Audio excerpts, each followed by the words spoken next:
On the 23rd of September 2017, I had a stroke. The reason? They discovered I had a hole in my heart, otherwise known as a Paten Foramen Ovale or a PFO. If you think you might have a hole in your heart, or you want to see the actual hole in my heart, then you should watch this video.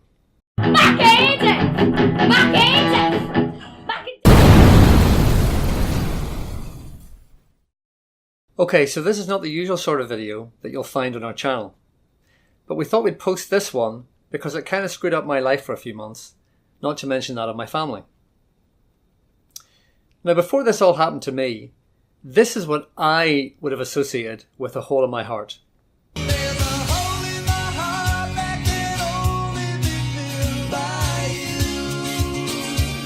Now that's a blast from the past. That's Extreme with Wholehearted. I was a fan of Extreme many years ago. I saw them live in Belfast. Great concert. Anyway, I digress. Moving on. So what exactly is a hole in the heart, or a Paten Foramen Ovale, or a PFO? Well, literally, it's a hole between the two top chambers of your heart. Now, what might surprise you is that everyone has this before they are born. And they're meant to close over after you're born. But not everyone's does, including mine. In fact, what might surprise you even more is that 1 in 4 people have a hole in their heart as adults. Now, before you start freaking out, even if you have a PFO or a hole in your heart, it does not mean that you're going to have a stroke. The doctors were not 100% clear why I had a stroke, but there are certainly indicators as to why I had one. And it starts with my lifestyle. Now, before you start thinking I'm a heavy smoker or a heavy drinker, I am neither of those. I have never smoked in my life, and I drink a small amount, a tiny amount. But it was probably to do with my lifestyle. So what did I do? Well, for a start, I run rather badly. Here we go! And it's Mark and Dave on the Lisburn 10K. Woo! I've also been weight training since I was 17. That's a lot of years.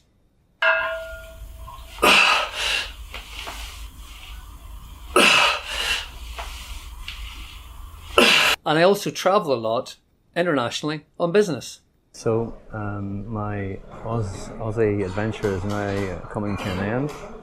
I'm now going to start my return journey to Belfast via Singapore and London Heathrow. These last two are potentially dangerous. As I've discovered, cardiologists do not like weight training, and they don't recommend it for anybody. And also, when you travel in long-haul flights, you probably will know that you're at risk from blood clotting. Now, your body creates blood clots all the time. And when they pass into your heart, they're directed down into your lungs, and your lungs breaks them down, and they cause no problems. But if you have a hole in your heart, some clots can bypass your lungs and then go straight up into your brain. And your brain is very sensitive to clots. It does not like them, as I found out. And that's what can cause a stroke. And that's what they think happened to me. Because about a week before I had my stroke, I had been in Australia and had just returned. And during the week before the stroke, in fact, a couple of nights before I had the stroke, I had been weight training, and that included deadlifting. So is that definitely why I had the stroke? Can't be sure, but let's just say it probably contributed to it. Regardless, whatever the reason, I definitely had a stroke, as they found out.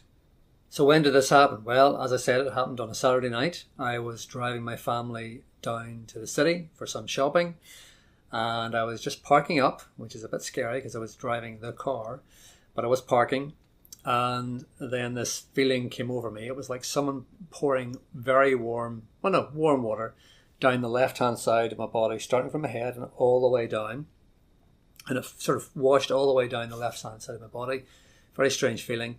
And then after that, it was replaced with pretty strong pins and needles from the midsection down the whole left-hand side of my body. And that stayed. And even to this day, this is 2 months after it, I still have pins and needles, slight pins and needles down the left-hand side of my left leg. I'm told it will go away in time, but it's still there. So that's what happened. Now, being a bloke, of course, I knew something was wrong, but I still didn't go to hospital straight away. We went for a walk around the city. I came home and I thought, I probably should go to the hospital to see if something, really bad happened. So I did. Just a word of warning, never, ever, ever put it off that long. If you think you've had a stroke, you get straight down to the hospital, because it's all about timing. The sooner you get there, the sooner they can mitigate any effects of the stroke. But anyway, I turned up at the A&E, Accident and Emergency, in Belfast Royal Victoria Hospital on a Saturday night. The absolute worst time to turn up at hospital. But lucky for me, anyway, if they think you have a stroke, you're fast tracked through the system. And they did look at me very quickly, and they admitted me. And then the process began to figure out what exactly happened and how did it happen. And at this point, they didn't know what was wrong with me, and neither did I. So they ran a number of tests. They started with a chest X-ray, which was clear. Then they did an echo scan, which was clear. Then they did a CT scan with dye. That checks the cholesterol in your arteries on your neck. And again, that was clear, which wasn't a surprise to me because I have low cholesterol. Then they did an MRI scan, and that showed up something wrong. So on Monday, they told me that I had a stroke. But what they didn't really know, even then, was why it happened. Particularly because I didn't present myself as a typical stroke patient. I was healthy and fit. So at this point, it became all about the bubbles.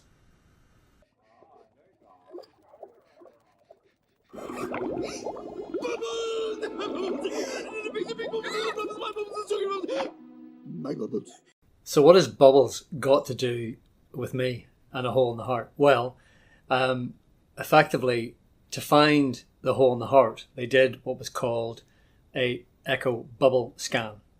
And what they do is they inject some bubbles into your bloodstream and they scan your heart to see where the bubbles go. And no, I'm not making this up. They really do this. So basically they agitate some saline solution by squirting it back and forward between two syringes. And then when it's agitated enough, and that means enough bubbles in it, they stick it or inject it into your bloodstream. And then they scan your heart to see where the bubbles go.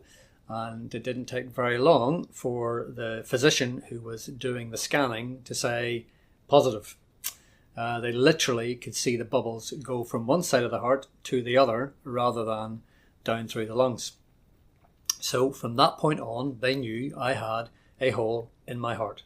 So just over 2 months later, I head into hospital to have the operation to close the hole in the heart.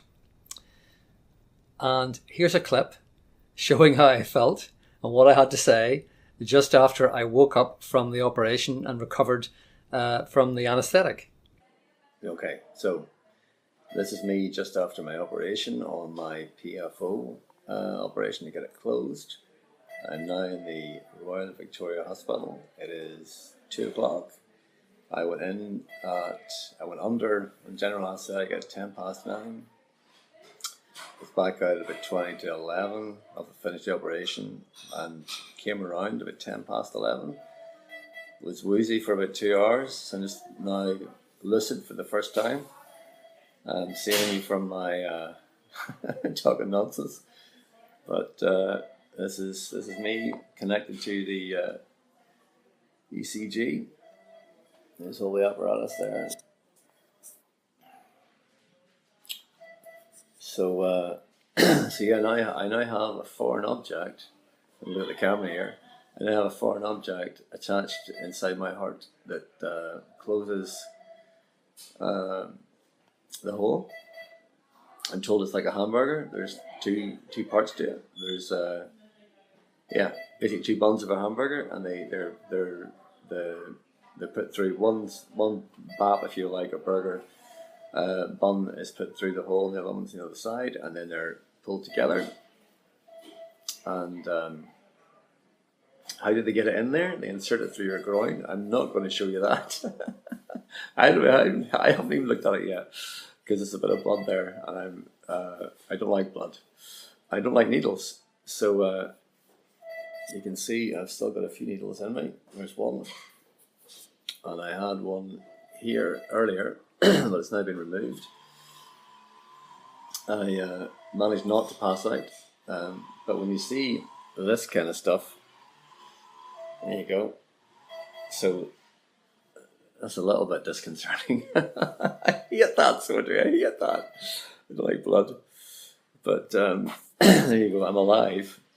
I have to say, it did cross my mind a few times that, you know, it is an operation on the heart, even though it is, you know, they're not opening it up, they're doing it through your vein in this case. You do sort of think, well, I'm going to wake up. So here I am. What was really cool was, though, that the operating theatre, so you walk into the operating theatre, and it's like walking onto the Starship Enterprise. There's monitors and lots of staff milling around. The bed itself that you sit on and lie on, it's actually heated. So that was pretty funny. They want you to have every comfort available to you when you're going under. But very impressive, and I'll leave it there for now, and provide further updates as the days and weeks go by. My big aim now, of course, is to get back fit again. I put on a little bit of weight. I haven't trained since I had the stroke, so now my aim is to get back to 100% fitness, and I'm told that shouldn't be a problem. In fact, go back to my normal life, and I'm told that shouldn't be a problem either. So if you're a PFO sufferer and you've had the same situation to me and you're worried about that, I'm told there's nothing to be concerned about with the successful operation, which is a high rate of success. Then you should be fine. So we'll see. So that's the reason why I'm doing this vlog or video or whatever it becomes, and you can stay abreast of progress, and hopefully this provides some reassurance to those who are in the same boat as me. Okay, so not Mark and Dave out. Now, it may not be entirely clear from the video, but I was very nervous. And just before you go into the operation, they tell you all the things that could go wrong with anaesthetic, with doing the procedure, and so on. And I didn't really want to talk about it, and I'm not really going to talk about it on this video. I'm trying to make this a positive experience for the viewer. But I was nervous, and no one was more delighted than I was when I actually woke up. So that's me feeling a little bit groggy, but nevertheless very happy to be alive and on the other side of the procedure. So how did they do the operation? Well, first of all, they knock you out. You're under a general anaesthetic, and I'm pretty happy with that. Secondly, they insert this catheter with the closure device in it through the vein in your groin. Now, that still freaks me out a little bit. But I was out for the count, so I didn't get to see any of this. But anyway, it is amazing that they put this catheter through the vein in your groin right up into your heart. Then the other thing they do is they insert a camera down through your throat. Remember, I'm knocked out at this stage. And it's a camera, an ultrasound camera, so they can watch what's going on in the heart. They can see the hole, and they can see what they're doing with the device. They then, when they put the device initially through the hole, the device comes in two parts. Basically, they're like little umbrellas. When they put it through the hole, the first umbrella opens, and this is to close the hole from one side. They pull it against the hole, and then they open up the other side of the umbrella or the device, and they close them together. Now they talk about this, so they call this the hamburger. The burgers being the two parts of the closure device, and the ham, or the burger itself, being the heart. And what they need to make sure is that whenever they close it, they're closing the hole properly. Now, my hole was about 14 millimeters, and the device was 25 millimeters. So I think they choose the size of the device based on the size of the hole. Anyway, that's when they close the device, and so they close the hole that way, and then the operation's pretty much over. What I mean, they check there's no fluid around the heart and all that kind of stuff, and they haven't, nicked anything. But that's essentially what happens, and that's unbelievable. So do you want to see it? Do you want to see the actual hole in my heart? Well, here is a video showing that ultrasound scan that I talked about from the camera that they put down the back of my throat, and you can see me pointing in the video at the actual hole flapping each time my heart beats. And each time that flap opens, blood is bypassing my lungs and heading into the other side of my heart, and then going straight up into my brain. That's pretty freaky, right? But that is my actual heart pre-procedure.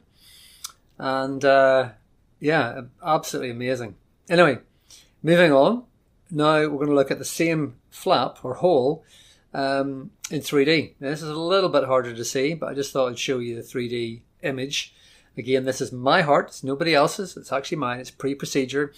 And this is what the consultants and the doctors were able to see during the operation from the camera that had embedded itself in the back of my throat. Obviously not a GoPro camera, but an ultrasound camera. So how cool is that? And then this next shot that you see, and this is very hard to see, but you can probably just make out the actual device, the closure device, opening up the umbrella, so to speak, opening up inside my heart. Now again, this is my closure device in my heart that you can see here. And then this is the closure device actually applied. This is one side of it. Inside my actual heart.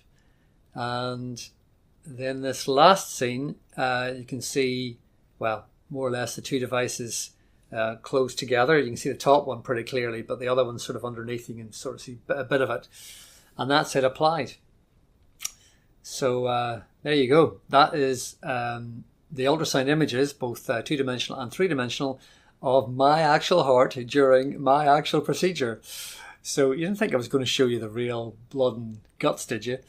But again, that's what the consultants saw. They were doing this all via a catheter threaded through my vein right into my heart. So that's exactly what you see is what they saw. And that is truly amazing. So now I have to wait a week or two to recover fully. I can go back to work in about a week. I'll be back to running probably in a week and a half, 2 weeks maybe. Certainly before Christmas, I hope. Weight training, I'm going to have to wait a bit longer. The consultant doesn't want me to ever weight train again, but I'm going to weight train again. I might not deadlift, but they say I should probably wait until the device has embedded itself in my heart, because basically the heart grows around it. Now, that takes a number of months. So it could be 4 or 5, maybe 6 months before I do that. Back to flying within a week or two. Back to international flights as well. I'll just be drinking a lot of water this time. And generally just getting back to my life. So I'm absolutely thrilled. The procedure's done. And I hope if you do have a PFO, that this gives you some confidence that there's a procedure there for you. And that your life isn't over. In fact, it's, if anything, once it gets fixed, you should be operating better. In fact, I suspect I'm going to be superhuman now. But anyway, anyway, I hope it was of use to you. That's why we did the video. I hope you find it a little bit entertaining as well with the clips. I try to make things funny as well, because that's the whole point of the channel. But this was more on the educational side, let's say, and hopefully more on the reassurance side. Now, there's a lot more to this. There's a lot of psychology goes on with it, because your mind plays tricks on you, and it's, things can get a bit down every now and again. I'm not going to cover that in this video. If you have any questions about that side of it, the whole mental side of it, certainly feel free to ask in the comments section.